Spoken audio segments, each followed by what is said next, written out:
દોષિલો માતૃદોષેણ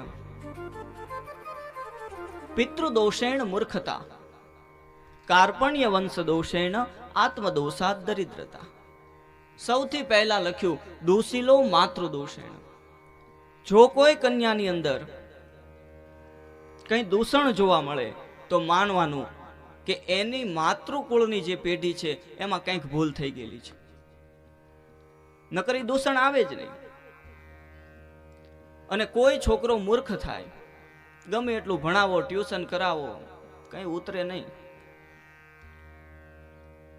તો માનવું એના પિતા, એના પિતા અને એના પિતા. દોષિલો માતૃદોષેણ પિતૃદોષેણ મૂર્ખતા. એ પિતૃ એમના પિતાઓના પેઢીમાં કાંઈ દૂષણ આવેલું છે, કાંઈ દોષ થયેલો છે, કાંઈ ભૂલ થયેલી છે. અને કાર્પણ્ય વંશ દોષેણ.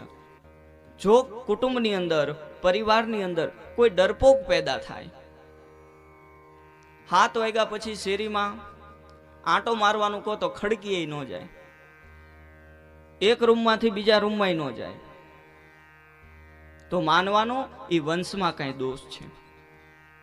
અને છેલ્લું લખ્યું આત્મદોષાત દરિદ્રતા.